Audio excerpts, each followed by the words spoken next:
आज आपल्या या पर्यावरणाच्या पूर्ण शृंखलेमधील धडा 9वा आपण विचार करणार आहोत. मी आदिती समीर. आजच्या धड्याचं नाव आहे पर्यावरणीय प्रदूषण आणि यामध्ये आपण block number 3 environmental issues and concerns यामधला युनिट नंबर 9 जो की आहे एन्व्हायरमेंटल इश्यूज अँड हॅझार्ड्स असा त्याचं मराठी रूपांतरण बघणार आहोत.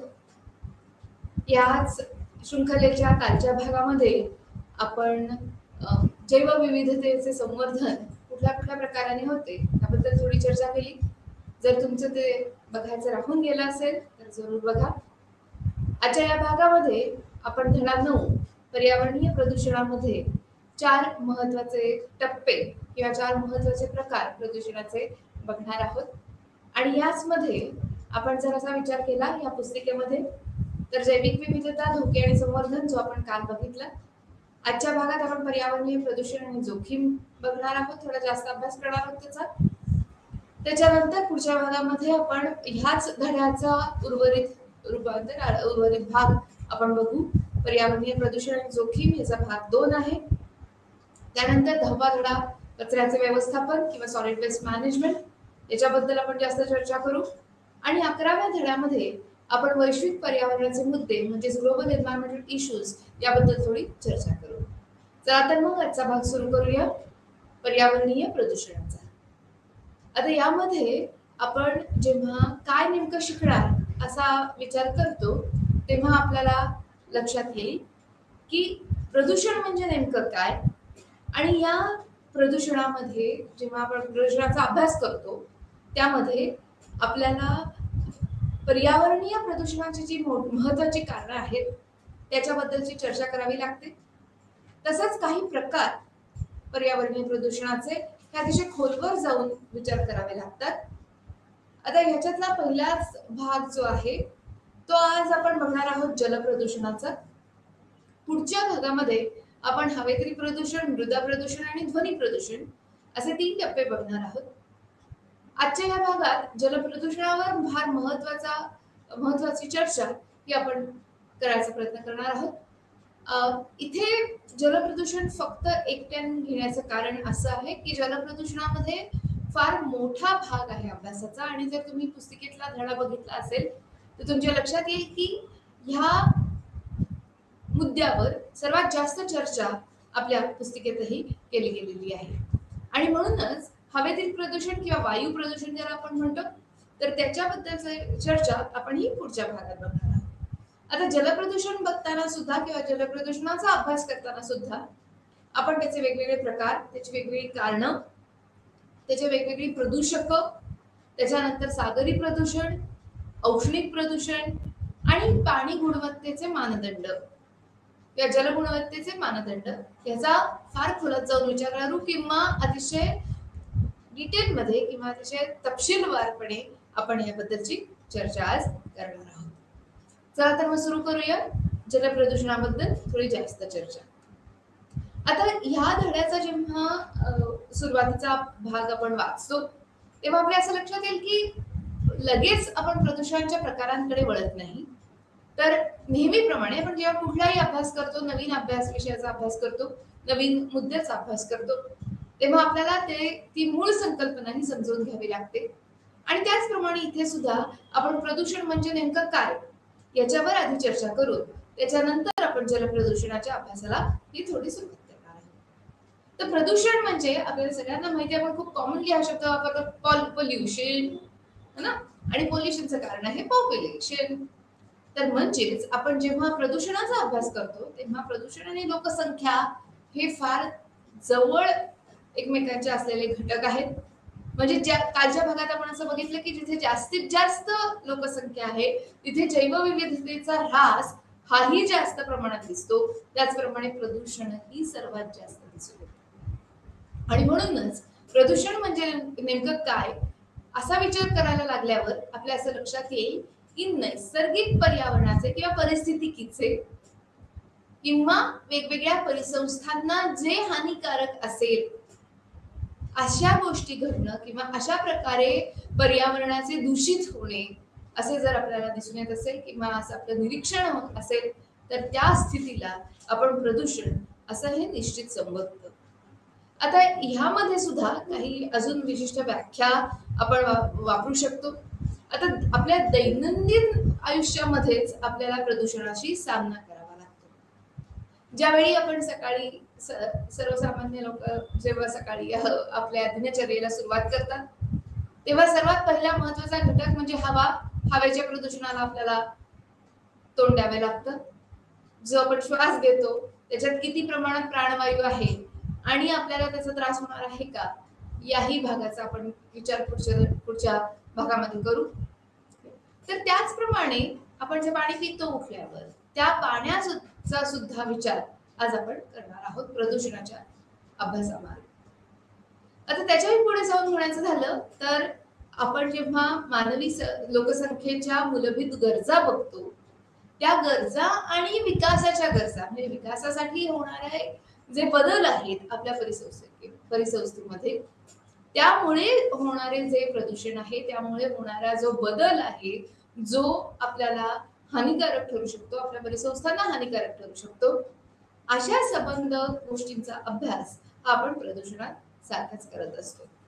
आता या सगळ्याचा परिणाम म्हणजे खरं तर असं सांगायचं झालं तर लोकसंख्या जास्त असल्यामुळे आपल्याला जी संसाधनं आहेत त्या संसाधनांचा अतिरेकी वापर करावा आणि जर तो वापर अतिरेकी असेल तर निश्चितच त्यामुळे पर्यावरणाचा आणि परिसंस्थांचा ऱ्हास होत असतो आणि या ऱ्हासाचा परिणाम म्हणून आपण मानव, इमारती आणि बाकीच्या सगळ्या व्यवस्थांवर हे प्रदूषणाचे चित्र किंवा हे प्रदूषणाचा ठसा आपण उमटलेला सहजरित्या ओळखू शकतो.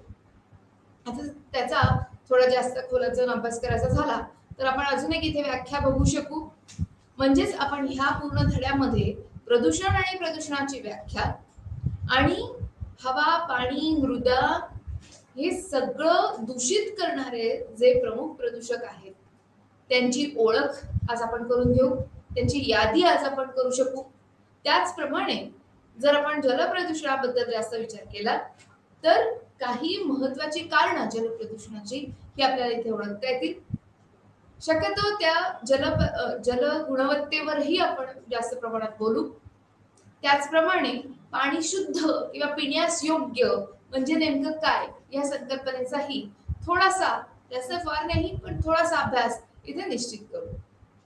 आजचं जर तुम्ही पूर्ण व्याख्या आणि त्याच्यातले बदल असं जर बघायचं झालं तर ही दुसरी व्याख्या प्रदूषणाची काय म्हणते बघा.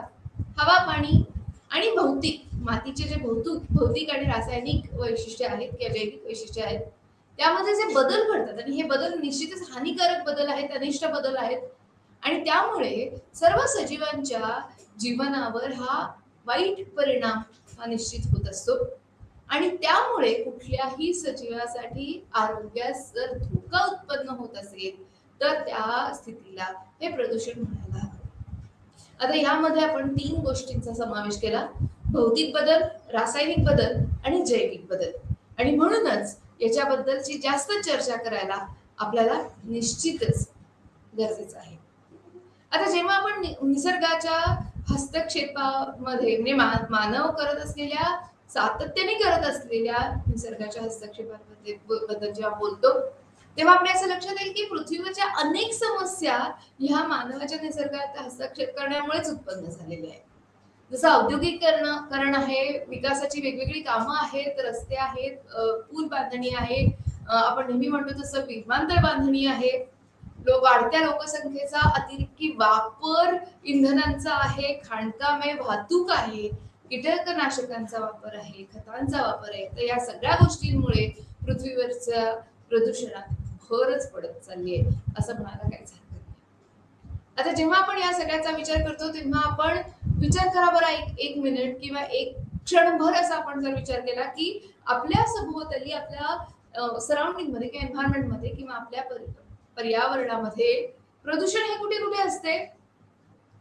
प्रदूषण हे सातत्याने आपल्याला सर्वच ठिकाणी दिसून येते आणि म्हणूनच याचा जास्तीत जास्त अभ्यास करणं हे आपल्याला गरजेचं ठरतं. आता जेव्हा पर्यावरणीय प्रदूषणाबद्दल आपण बोलत असतो तेव्हा जशी आपली इथे ही यादी आत्ताच तुम्हाला सांगितली की वाढती लोकसंख्या, जास्तीत जास्त लोक, त्यामुळे संसाधनांवर आलेला ताण आणि त्यांचा अतिरेकी वापर हे ओघानेच येतं. त्याचनुसार आपण अनियंत्रित औद्योगिकरण, खूप जास्त विकास, शहरीकरण आणि यासाठी पर्यावरणीय परिस्थितीकींचा ऱ्हास हेही आपल्याला निरीक्षणातून अभ्यास करता येतो. नैसर्गिक संसाधनांचं शोषण, खाणकामामुळे निर्माण झालेले प्रश्न, वाहतूक, कीटकनाशके, त्यांचा वाढता वापर, या सगळ्यांमुळे आपल्याला एक नवीनच असं प्रश्नांचं वर्तुळ हे आपल्या भोवती निश्चितच तयार झालेलं दिसून येतं. आता प्रदूषण म्हणतो आपण, पण ते प्रदूषण कशामुळे बरं होतं? तर त्या सगळ्या घटकांना, ज्यामुळे प्रदूषण होतं, अशा सर्व घटकांना आपण प्रदूषके किंवा पोल्युटंट असं म्हणत असतो. आता यामध्ये काय काय समाविष्ट होतं बरं? तर परिसंस्थेच्या नैसर्गिक कार्यात जे काही आपल्याला त्रास देतात, अडथळा आणतात, त्या सगळ्या जैविक आणि अजैविक घटकांना एकत्रितरित्या आपण प्रदूषके असं म्हणू शकतो निश्चितच. म्हणजेच कुठलाही घन, द्रव, वायू पदार्थ जो अशा प्रमाणात असेल की आपल्या परिस्थितीला किंवा आपल्या पर्यावरणाला हा धोका निर्माण करत असेल, हानिकारक ठरत असेल, तर त्या गोष्टीला, त्या वस्तूला, त्या प्राण्याला, त्या प्रकाराला, त्या घन, द्रव किंवा वायुरूप पदार्थाला आपण प्रदूषक असं निश्चित म्हणू शकतो. आता हे सगळं जर आपण विचारात घ्यायचं झालं तर प्रदूषके पर्यावरणात जास्त प्रमाणात जर सोडली गेली किंवा मिसळली गेली तर पर्यावरण हे विषारी होऊ शकतं, अनारोग्यकारक होऊ शकतं आणि निव्वळ मानव जातीलाच नाही तर इतर वनस्पती आणि प्राण्यांनाही त्याचा त्रास हा निश्चितच होत असतो. आता यामध्ये सुद्धा काही फरक आहेत बरं का. म्हणजेच आपण जर अजून थोडं खोलात जाऊन या प्रदूषकांची व्याख्या करायची झाली, ही दुसरी व्याख्या मी तुम्हाला दाखवते, तर ह्या व्याख्येमध्ये तुम्हाला असं दिसून येईल की परिसंस्थेच्या नैसर्गिक कार्यात अडथळा आणणाऱ्या जैविक आणि अजैविक घटकांवर, म्हणजे तिथे वनस्पती पण आहेत, प्राणी पण आहेत आणि सबंध परिस्थितीकीवर जर काही, म्हणजे दगडावर जरी परिणाम होत असेल तरी ती प्रदूषकेच आहेत आणि वनस्पतींच्या जीवनचक्रात काही फरक पडत असेल तर ते पदार्थ सुद्धा आपण प्रदूषकांमध्येच त्यांचा समावेश करतो. तर अशा या सगळ्या घातक परिणामांना जे घटक कारणीभूत ठरतात, या घटकांना आपण प्रदूषके असं म्हणतो. आता जेव्हा आपण प्रदूषकांचा विचार करतो, अभ्यास करतो, तेव्हा आपल्याला असं निश्चित दिसून येईल की प्रदूषकांचे काही प्रकार आहेत. आता हे प्रकार जर बघायचे झाले तर पहिला सगळ्यात महत्वाचा प्रकार जो आहे तो नैसर्गिक प्रदूषके आणि मानवनिर्मित प्रदूषके. म्हणजे निसर्गात पहिल्यापासूनच किंवा प्रथमतः आपल्याला काही प्रदूषके ही दिसून येतात, जसं आपण ज्वालामुखीची राख आहे किंवा ज्वालामुखीतून निघणारे वायू आहेत वेगवेगळे, याच्यामुळे प्रदूषके निश्चितच निर्माण होतात आणि ती सातत्याने आपल्या वातावरणात मिसळत असतात. परंतु काही मानव निर्मित प्रदूषके जी आहेत, जसं काही विशिष्ट वायू आहेत, कार्बन डायऑक्साईड सारखे, किंवा काही आणखीन विविध प्रकारची रसायने आहेत जी आपल्याला हानिकारक किंवा आरोग्याला त्रासदायक अशी ठरू शकतात, तर या सगळ्यांचा विचार आपण प्रदूषकांमध्ये करत असतो. आता दुसरं वर्गीकरण प्रदूषकांचं जर अभ्यासाचं झालं तर त्यामध्ये आपण विघटनशील आणि अविघटनशील असं सुद्धा प्रकार हे निश्चित बघू शकतो. आता यामध्ये काय होतं की नॉन बायोडिग्रेडेबल, म्हणजे ज्यांचं विघटन होणार नाही अशी, म्हणजेच अविघटनशील, तर अशी जी प्रदूषके आहेत, यामध्ये कुठली बरं प्रदूषके समाविष्ट होतात? तर यामध्ये कीटकनाशक, जड धातू, रबर, आण्विक कचरा, म्हणजे ज्याला न्यूक्लिअर गार्बेज किंवा वेस्टेज असं म्हणतात, तर आण्विक कचरा यांसारखे प्रदूषक जे वातावरणात हे फार काळ, अतिशय लांब, प्रदीर्घ काळ असं म्हणता येईल, अपरिवर्तित स्वरूपात राहतात, म्हणजे त्यांचं कुठल्याही प्रकारे विघटन हे होत नाही. प्लास्टिकही याच्यातच मोडतं बरं का. म्हणजे ह्या सगळ्या प्रकारांना, या सगळ्या पदार्थांना जीवाणूंद्वारे विघटित या त्यांचं विघटन हे होत नाही आणि म्हणून त्यांना अविघटनशील किंवा नॉन बायोडिग्रेडेबल प्रदूषक किंवा पोल्युटन्स असं म्हटलं जातं. आता आणखीन जर आपण याचा विचार केला तर काही पदार्थ जे असे प्रदूषके आहेत की जी त्रासदायक तर असतात परंतु त्याचं काही वर्षांनी विघटन होऊन आपल्याला ती नष्ट करता येतात किंवा ती नैसर्गिकरित्या नष्ट होतात काही वर्षांनी. तर ह्याच्यामध्ये काय काय असतं तर वेगवेगळा जसा बागेतला कचरा आहे, कोरडी पानं किंवा कागद किंवा घरगुती सांडपाणी आहे किंवा शेतीवर आधारित वेगवेगळे अवशेष आहेत ते शेतीतले किंवा शेत कचरा आहे किंवा जीवाणू जे विघटन करतील अशी खतं आहेत. तर ह्या सगळ्यांचा विचार आपण बायोडिग्रेडेबल प्रदूषक म्हणजेच विघटनशील प्रदूषक यांच्यामध्ये आपण त्याचा समावेश करू शकतो.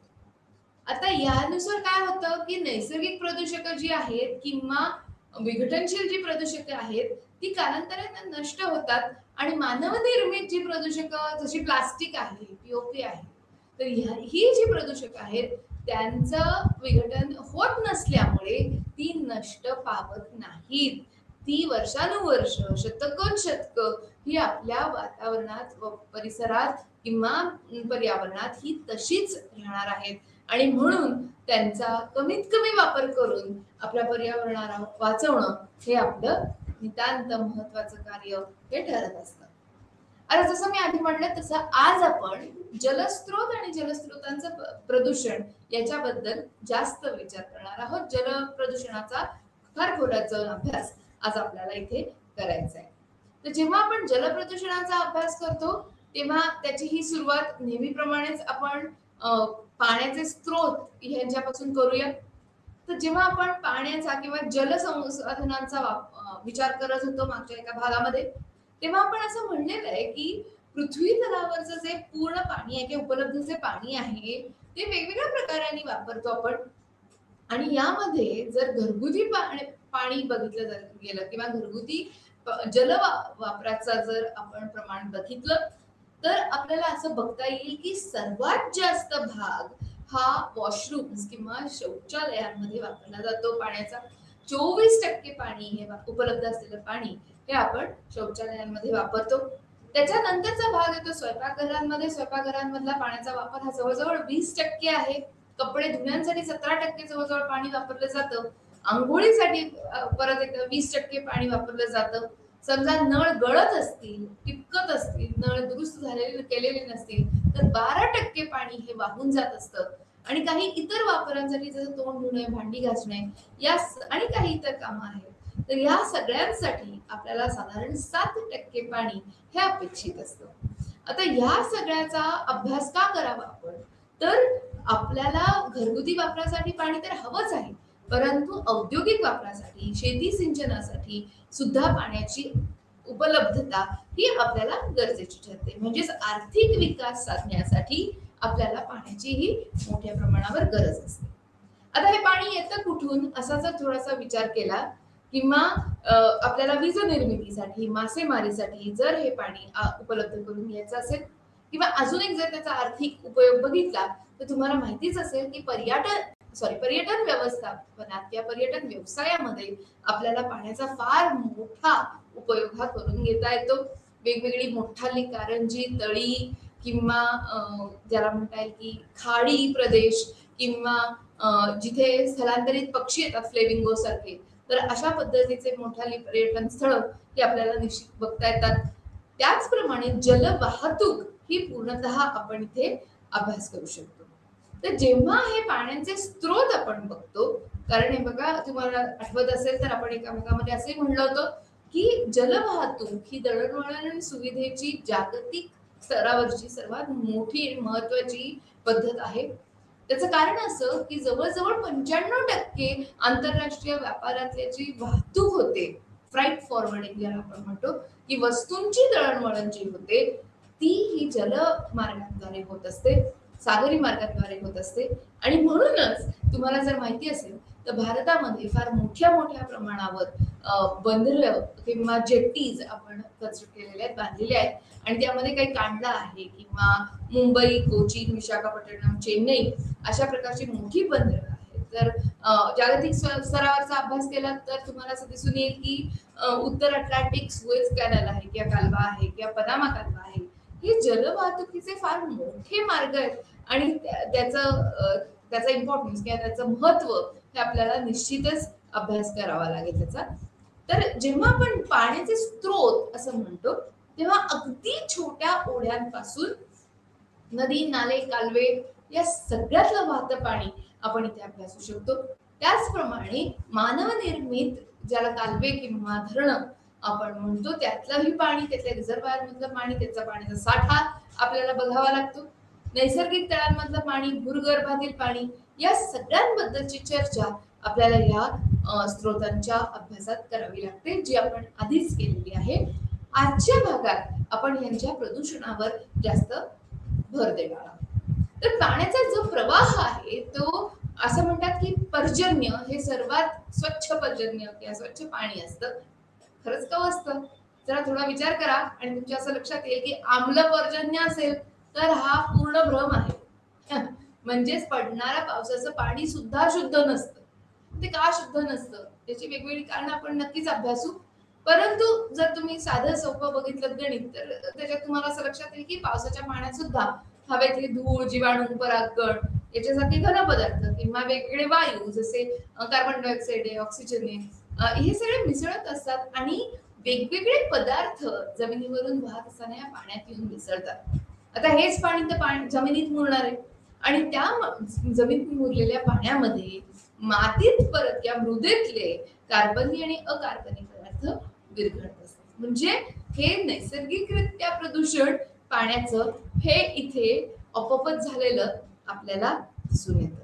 म्हणजेच आपण असं म्हणलं की जो पृथ्वीचा भूभाग आहे त्याच्या जवळजवळ 71% भूभाग हा पाण्याने व्यापलेला आहे.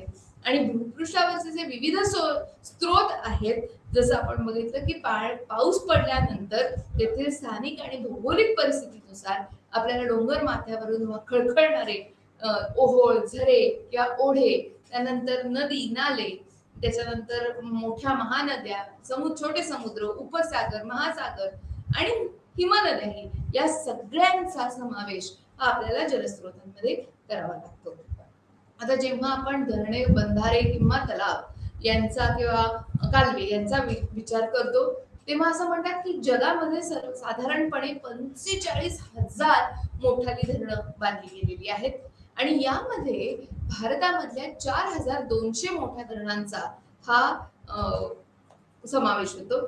फार मोठी धरण जर अभ्यासाची झाली तर भारतामध्ये अशी 40 मोठी धरणं ही फक्त महाराष्ट्रात आहेत. म्हणजे भारतातली फक्त 40 मोठी धरणं ही महाराष्ट्रात आहेत.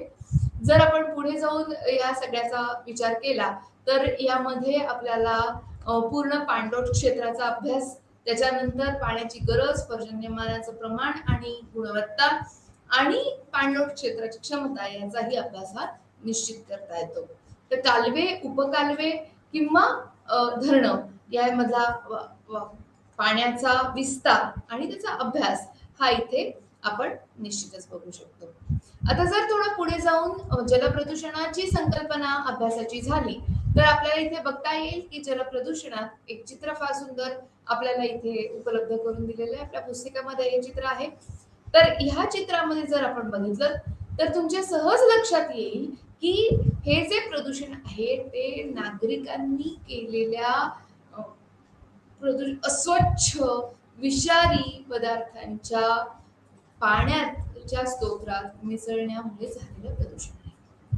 म्हणजेच आपल्याला असं म्हणता येईल की नदी, नाले, ओढे, विहिरी, उपनलिका या सगळ्या ठिकाणी जर काही धार्मिक विधी केले गेले किंवा त्याच्यातून निर्माण झालेल्या वस्तूंचं जर विसर्जन या पाण्यात केलं गेलं किंवा कारखान्यांमधून बाहेर पडणारा कचरा आणि घातक रसायनं ही जर पाण्याच्या स्रोतात मिसळली गेली तर आपल्याला हे प्रदूषण फार मोठ्या प्रमाणावर झालेलं दिसतं. म्हणजे घातक रसायनं आहेत, घातक द्रव्य आहेत, सांडपाणी आहे, या सगळ्यांमुळे हे जलस्रोतांची गुणवत्ता ही घटत असते आणि साथीच्या रोगांसारख्या गोष्टी किंवा साथीच्या रोगांचा फैलाव हा आपल्याला फार मोठ्या प्रमाणावर झालेला इथे दिसतो. म्हणजेच जलप्रदूषण हे नैसर्गिक किंवा बाह्य घटकांच्या मिश्रणाने जेव्हा पाणी अस्वच्छ होतं, विषारी होतं, पिण्यायोग्य राहत नाही, त्याच्यातलं प्राणवायूचं प्रमाण हे घटत असतं आणि त्याच्यामुळे सर्व सजीवांना आणि परिस्थितिकीला किंवा परिसंस्थांना हा फार मोठ्या प्रमाणावर अपाय होतो, त्याला आपण जलप्रदूषण असं निश्चित म्हणत असतो. आता गोड्या पाण्याच्या किंवा अर्थात कुठल्याही जलस्रोतामध्ये असे जर भौतिक, रासायनिक किंवा जैविक बदल घडत असतील तर त्याला जलप्रदूषणामध्येच आपल्याला समाविष्ट करावं लागतं.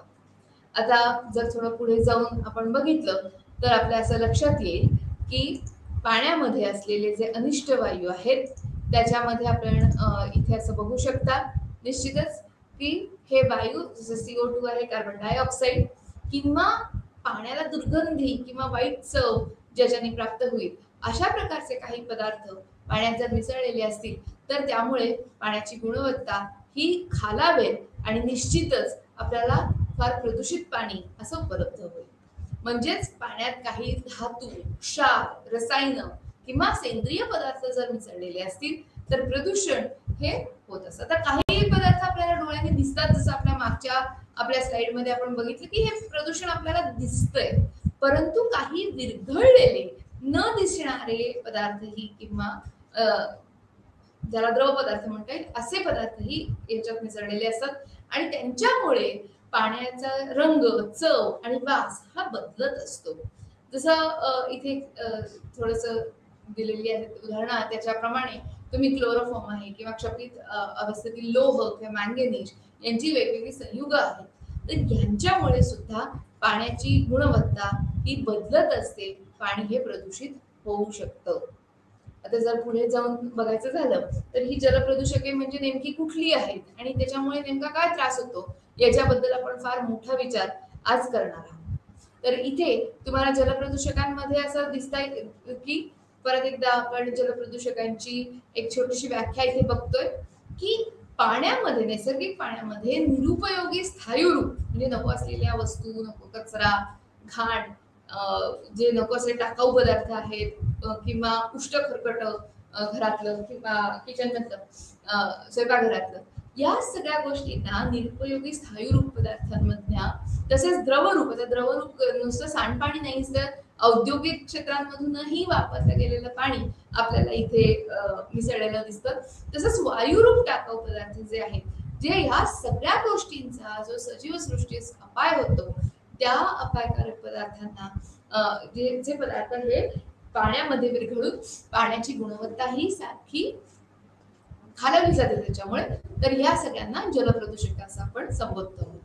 पुढे जाऊन विचार करायचा झाला तर आपण या जलप्रदूषणाची परत एकदा एक व्याख्या बघतोय की मानवी कृतीमुळे किंवा अन्य कारणांमुळे जर पाण्याच्या नैसर्गिक गुणवत्तेमध्ये प्रत्यक्ष अप्रत्यक्ष बदल घडत असतील तर पाणी कुठल्याही कारणासाठी वापरण्यास हे अयोग्य ठरते. म्हणजे पाणी तर आहे पण वापरता तर येत नाही, किती दुर्दैवाची गोष्ट आहे.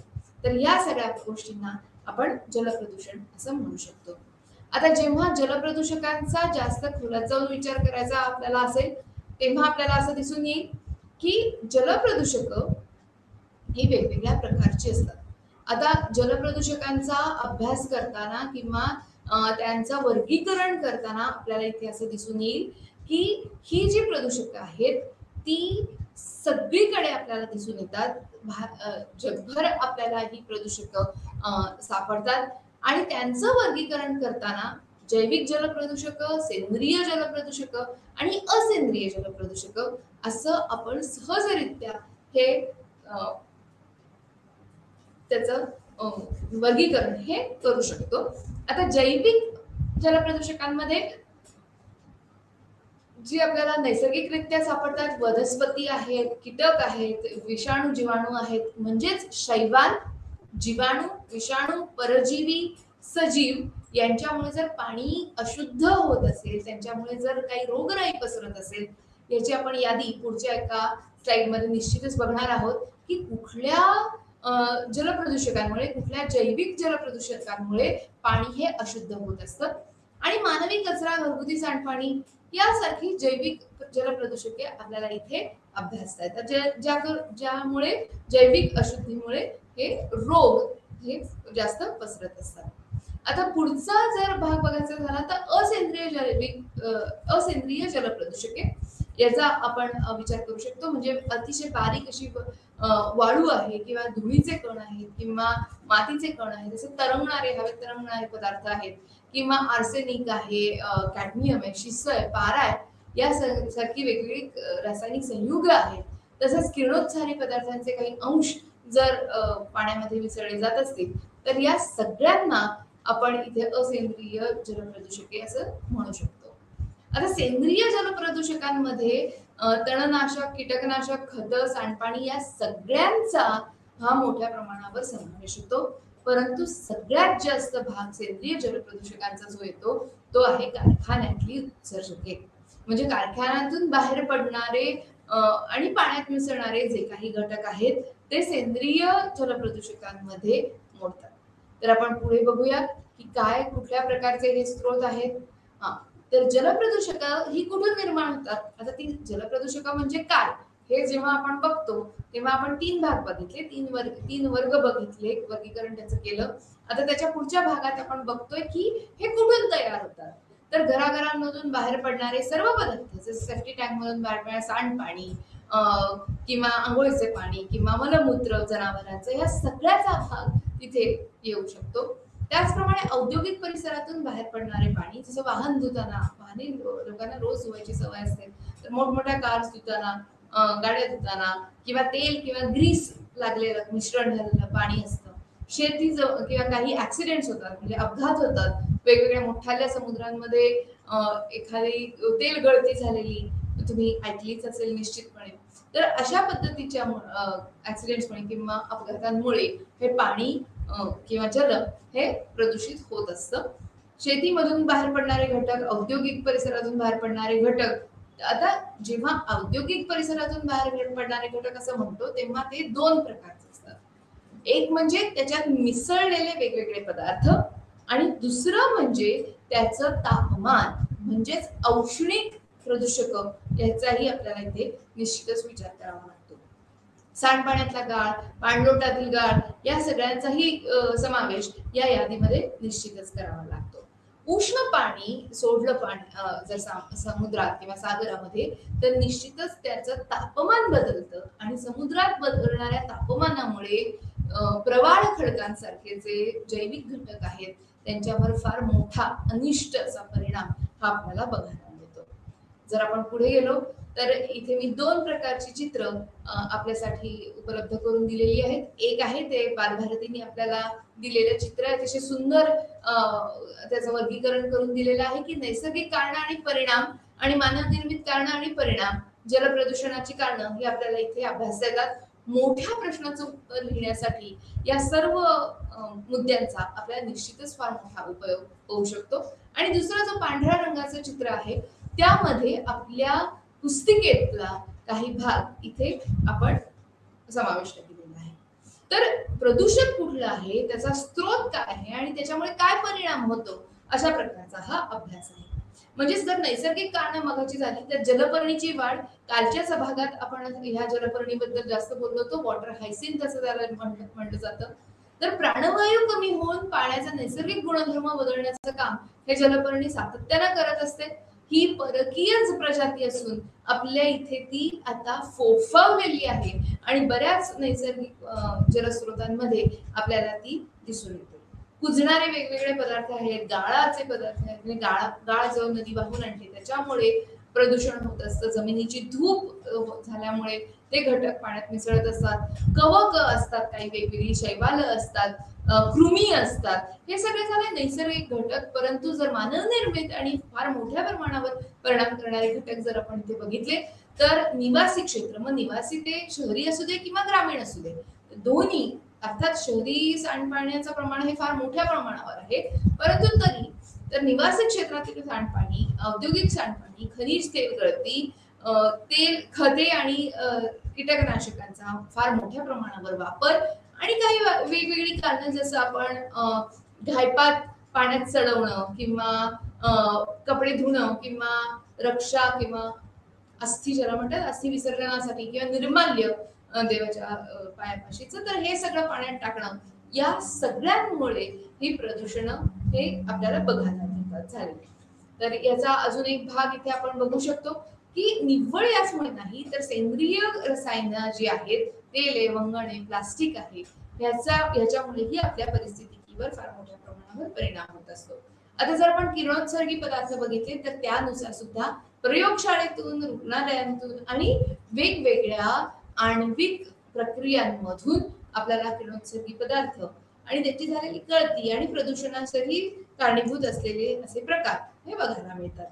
आता जर पुढे जाऊन याचा थोडा विचार केला, तर ही सगळी प्रदूषके ही अन्न साखळीतून माणसाच्या शरीरामध्ये प्रवेश करत असतात आणि त्याच्यामुळे कर्करोगासारखे फार मोठे आणि त्रासदायक, हानिकारक असे रोग हे मनुष्य प्राण्याला सतावत असतात. आता भौतिक जर बघायचं झालं याच्यातली गोष्ट किंवा औष्णिक ज्याला आपण म्हणतो, तर औद्योगिक कुलिंग एजंट्समुळे जे तापमान हे वाढत असतं पाण्याचं, तर हे गरम किंवा उष्ण पाणी जर तसंच प्रक्रिया न करता जर जलस्रोतांमध्ये एकत्र केलं गेलं, तर निश्चितच आपल्या परिसंस्थेचा फार मोठ्या प्रमाणावर ऱ्हास हा आपल्याला बघायला मिळतो. आता हे अजून एक बालभारतीचं चित्र आहे, अतिशय सुंदर चित्र तुम्हाला किंवा सुरेख असा हा तक्ता आपल्याला दिसू शकतो. तर जलप्रदूषणाचे परिणाम नेमके काय होतात? निव्वळ मानव जातीवरच नाही, इथे तुम्हाला दिसू शकतं की यकृत, मूत्रपिंड, मेंदू, हाड आणि रक्तदाब या सगळ्यांवर ही प्रदूषके सातत्याने कार्य करत असतात. आणि जर दूषित पाणी प्यायलं तर काय होतं ते आपल्या सर्वांना माहितीच आहे. अतिसार आहे, कावीळ आहे, विषम ज्वर आहे, त्वचारोग वेगवेगळे अशुद्ध पाण्यामुळे होत असतात, पचन संस्थेचे विकार हे बघता येतात. तर याच प्रमाणावर नुसतं मानवजातच नाही, तर वनस्पतींवर होणारे परिणाम किंवा प्राण्यांवर होणारे परिणाम जर आपण बघितले, तर इथे तुम्हाला चित्रात दिसतातच मेलेले मासे आपल्याला इथे सहज लक्षात येतात. म्हणजे समुद्र पक्षी, समुद्रातले मासे आणि समुद्रातल्या वनस्पती म्हणजेच जलचर आणि जलवनस्पती यांच्यावरही फार मोठ्या प्रमाणावर फरक किंवा बदल हा आपल्याला बघता येतो. जर तुम्ही बाकीचे परिणाम इथे बघितले, तर पाण्याचे नैसर्गिक आणि भौतिक गुणधर्म बदलल्यामुळे रंग, चव बदलते, उपयुक्तपणा त्या पाण्याचा हा नष्ट पावतो, जमिनीचा सुपीकपणा हा गमावतो आणि निश्चितच या सर्व प्रक्रियेमध्ये काही विषारी तत्व ही पाण्यासारखी समाविष्ट होत असतात. आता याचा जो दुसरा भाग आहे किंवा पुढचा भाग आहे, तिथे तुम्हाला असं दिसून येईल की सागरी प्रदूषण हा फार मोठा अभ्यासाचा भाग आपल्या पुस्तिकेमध्ये दिलेला आहे. यामध्ये आपल्याला अंतिम टप्प्यात जी सगळी, खरं म्हणण्याचा अर्थ सगळीच प्रदूषके ही अंतिम टप्प्यात सागरालाच विलीन होतात. म्हणून नदीतून येऊ दे, झऱ्यातून पाण्यामध्ये त्याचा प्रवास हा सागराकडे होत असतो आणि त्यामुळेच जर कुठली तेल गळती किंवा कचरा हा पाण्यात मिसळला गेला, तर अंतिम स्वरूपात तो सागरामध्ये मिसळला जातो. म्हणजेच महासागर, समुद्र, उपसागर, खाडी आणि दलदलयुक्त प्रदेश जे आहेत किंवा पाणथळ प्रदेश जे आहेत समुद्र किनाऱ्याचे, त्यामध्ये आपल्याला हे सागरी प्रदूषण फार मोठ्या प्रमाणावर दिसत असतं. तेल गळती हा सर्वात मोठा आणि भयानक भाग हा इथे आपल्याला अभ्यासावा लागतो. समुद्र पक्षी, प्रवाळ बेट या सगळ्यांवरच त्याचा सातत्याने हा मोठ्या प्रमाणावर प्रभाव दिसून येतो. त्याच्या पुढचा आपण भाग बघितला का औष्णिक प्रदूषणाचा, त्याला थर्मल पोल्युशन असंही म्हणतात, जे समुद्राच्या पाण्याच्या तापमानात हे बदल घडत असतं. आता हे उष्णता वाढवतं किंवा कमी करतं, त्यामुळे दोन्ही प्रकारांनी हे घातक ठरू शकतं. वनस्पतींच्या आवरणात त्यामुळे बदल होतो. गरम पाणी सागरात जर उत्सर्जित केलं गेलं, त्याला थंड न करता जर पुढे पाठवलं गेलं, तर त्यामुळे ह्या प्रकारचं प्रदूषण हे आपल्याला बघायला मिळतं.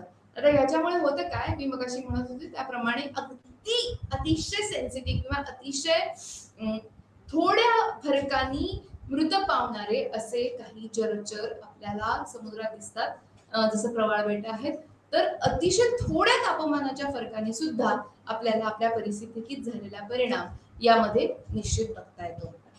आता जर पाण्याच्या गुणवत्तेबद्दल पुढचा 20 मिनिटं चर्चा करायची झाली, तर त्यामध्ये आपल्याला असं दिसून येईल की पाण्याची चव, त्याचा स्वाद, त्याचा म्हणजे त्याचा वास, त्याचा रंग, त्याची स्वच्छता या सगळ्या गोष्टी आपल्याला इथे अभ्यास करता येतात.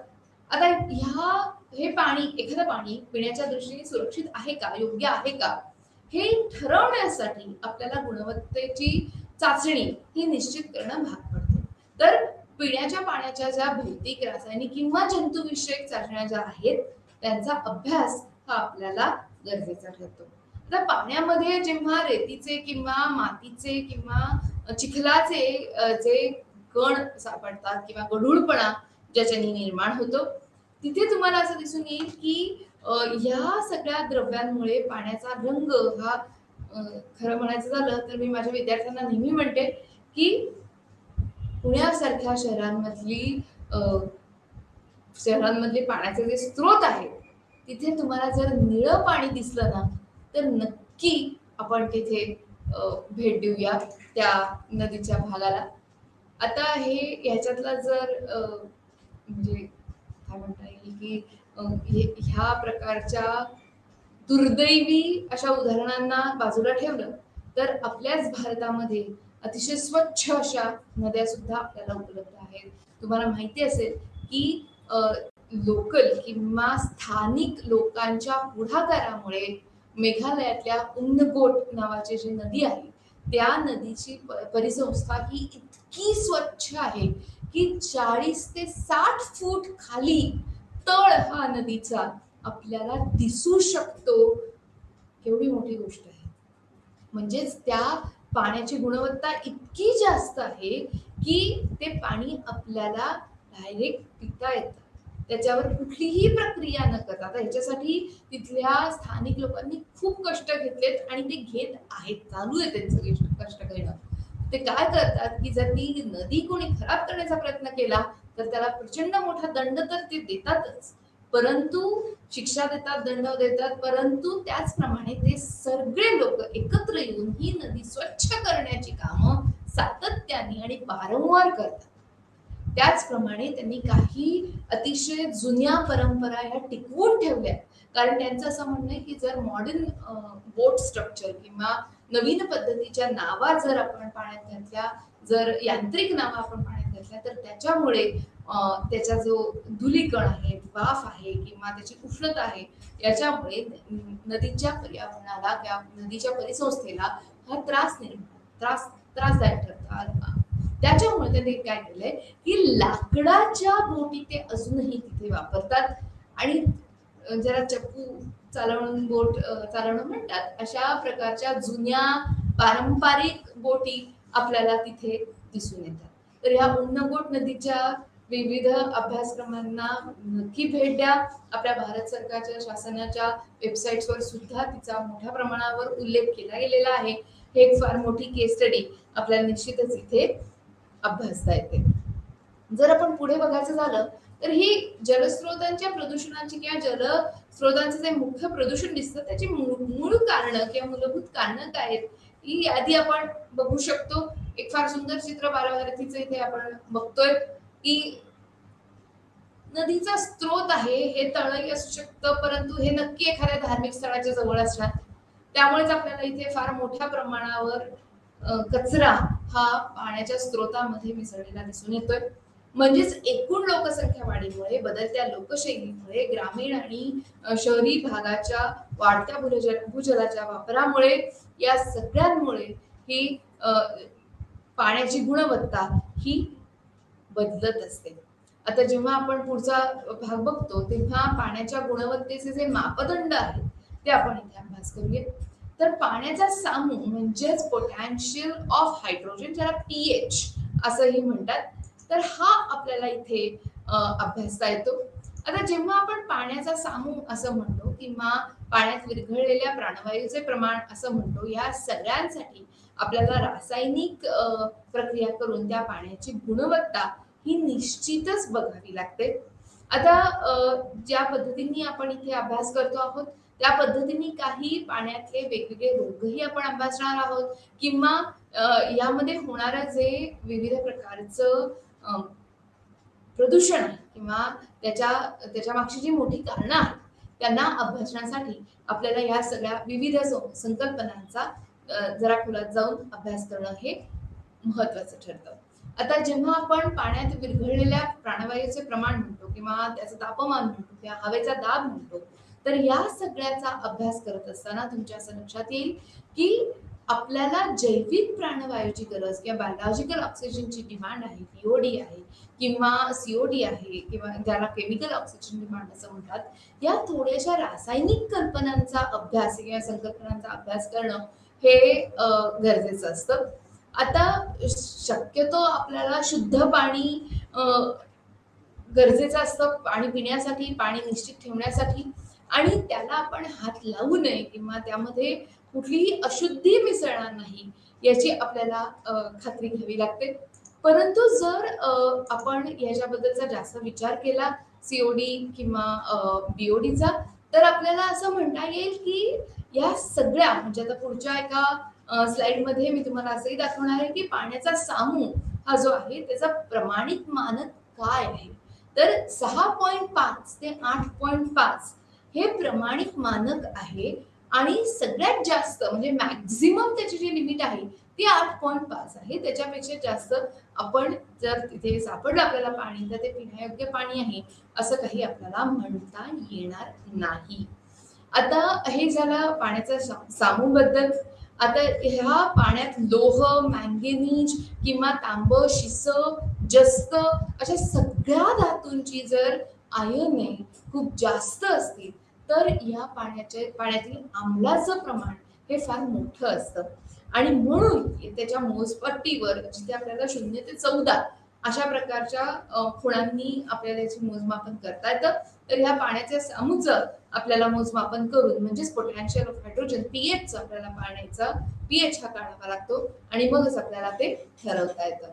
आता अशा घाणेरड्या पाण्यामुळे धातूंना गंज चढतो किंवा तुम्ही बघितलं असेल कपड्यांवर सुद्धा, पांढऱ्या कपड्यांवर सुद्धा डाग पडतो किंवा असं जर पाणी चुकून प्यायला गेलं तर निश्चितच माणसाचं आरोग्य हे याला प्रॉब्लेम येतो किंवा धोक्यात असतं किंवा काही रोग याच्यामुळे होऊ शकतात. तर काही क्षार हे आपण इथे निश्चितच बघू शकतो मिश्रित झालेले.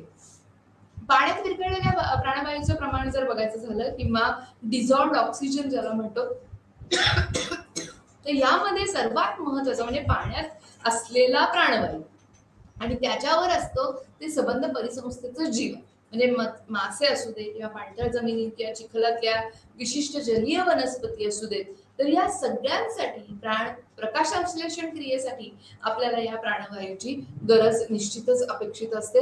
आणि त्यामुळे आपल्याला जर ह्या पाण्यात उष्णतेने किंवा प्राणवायूचा आणि उष्णतेमुळे जर काही बिघाड होत असेल किंवा फरक पडत असेल तर तिथे हे तिथली परिसंस्था ही निश्चितच धोक्यात आहे असं आपल्याला म्हणता येईल.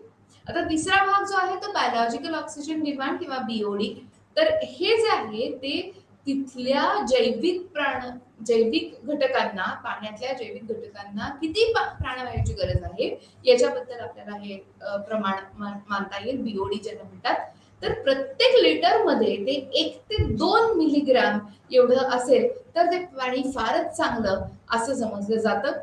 3 ते 5 मिलीग्राम असेल तर समाधानकारक पाणी मानलं जातं आणि 6 ते 9 असेल तर ते प्रदूषित पाणी मानलं जातं असं आपण इथे म्हणू शकतो. आता त्याच्या पुढचा भाग जो आहे तो सीओडीचा आहे. सांडपाणी शुद्धीकरणाच्या यंत्रणेची कार्यक्षमता तपासण्यासाठी रासायनिक प्राणवायूची गरज ही तपासून बघितली जाते आणि यामध्ये जे जलीय जीवांसाठी घातक आहे तर जर सीओडी जास्त असेल तर ते पाणी अतिशय वाईट असं समजलं जातं. पाण्यातील सीओडी हा 1 लिटर मध्ये 250 मिलीग्राम पेक्षा जास्त नसावा असं इथे मानलं जातं. तर अतिसंभाव्य संख्या किंवा क्षार आणि घनपदार्थ ज्याची चर्चा आपण आताच केली, तर याबद्दल सुद्धा आपल्याला इथे निश्चित अभ्यास करावा लागतो.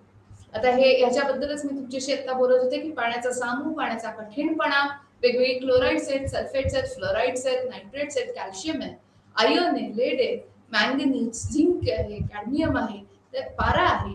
तर या सगळ्यांची वेगवेगळी आयन संयुग ही आपल्याला त्रासदायक ठरू शकतात आणि म्हणून ही गुणवत्तेची मानके तपासून पाहणं हे निश्चितच गरजेचं ठरते. जर आपण बघितलं तर काय प्रकारचा फरक पडतो आपल्या आयुष्यात ते किंवा आपल्या परिस्थितीमध्ये ते आपल्याला हा एक सुंदर तक्ता बालभारतीचा सांगून जातो की पाण्याचा सामू जर जास्त असेल तर शरीरातील जीवरासायनिक क्रिया या योग्य पद्धतीने पार पडत नाहीत. गढूळ पाणी असेल तर त्याच्यामुळे आपल्याला निश्चितच वेगवेगळे रोग होऊ शकतात. जर जड असेल पाणी तर साबणाला फेस न येणे, कपड्यावर भांड्यांचे डाग पडणे या सगळ्या गोष्टींचा आपल्याला अनुभव असू शकतो, येऊ शकतो. बऱ्याच ठिकाणी असं जड पाणी असतं तिथे आपल्याला सांगितलं जातं की नाही हे पाणी वापरू नका. इव्हन वॉशिंग मशीन वापरताना सुद्धा असं जड पाणी आपल्याला चालतं.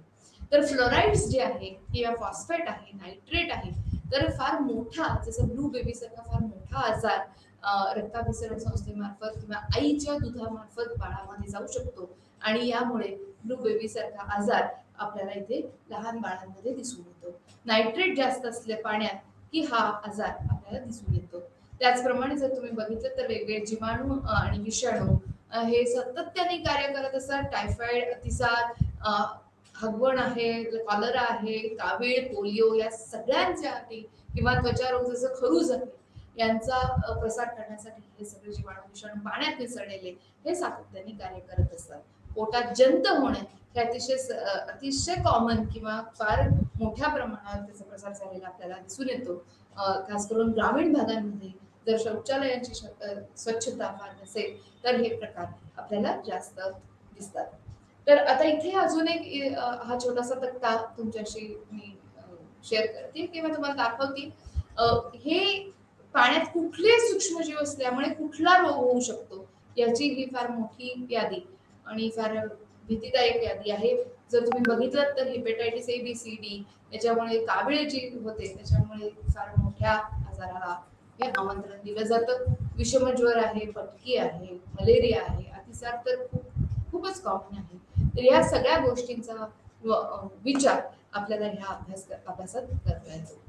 आता जर पाणी पिण्यायोग्य असण्याच्या दृष्टीने आपल्याला काय करायला पाहिजे किंवा आपल्याला कसला विचार केला पाहिजे, तर जसं आपण म्हटलं होतं की पाण्याचा सामू हा किंवा पीएच हा फक्त 6.5 ते 8.5 असावा आणि त्याच प्रमाणात आपण असंही बघू शकतो की त्या पाण्याला कुठलाही वास नसावा, त्याचं तुरट खारट तेलकट असं पाणी नसावं, ते पाणी चवीला चांगलं लागावं किंवा त्याचं स्वच्छ किंवा ज्याला अजिबात कुठला रंग नाही किंवा आपल्याला पाण्याचा तळ दिसेल अशा पद्धतीचं पाणी हे पिण्याचे अतिशय सुयोग्य असं म्हणता येईल.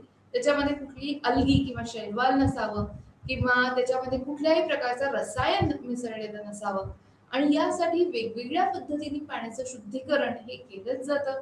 घरी तुम्ही करत असाल अगदी तुरटी फिरवण्यापासून ते अतिनील किरणांचा वापर करूनही लोक पाण्याचं शुद्धीकरण हे करत असतात आणि शुद्ध पाणीच किंवा पाणी उकळून पिणे खास करून पावसाळ्यात, आता पावसाळा येतोय तर ह्या सगळ्या गोष्टींचा विचार करणं आपल्याला भागच असतं. तर पाण्याचा सामू, पाण्याचं स्वच्छ असणं, त्याच्यावर झाकण ठेवलेलं असणं या सगळ्यांचा विचार आपण इथे फार मोठ्या पद्धतीने करू शकतो. तर जेव्हा आपण पाणी स्वच्छ करतो किंवा शुद्ध पाणी असावं असं आपण म्हणतो तर त्यासाठी नेमकं काय, तर इथे जर आपण चित्रात बघितलं तर या चित्रात असे जे अशुद्ध, घाणेरडं आणि प्रदूषित असलेलं पाणी आपल्याला दिसतंय. तर हे तरंगणारे पदार्थ काढून टाकणं हे सगळ्यात महत्वाचं काम आहे. आता जर तुम्ही घरच्या पाण्याच्या साठ्याबद्दल बोलत असाल तर तुरटी फिरवणं हे फार मोठं काम इथे आपण करू शकतो, ज्याच्यामुळे आपल्याला स्वच्छ पाणी पिण्याचा गाळ हा खाली बसतो आणि त्यामुळे आपल्याला स्वच्छ पाणी हे मिळू शकतं.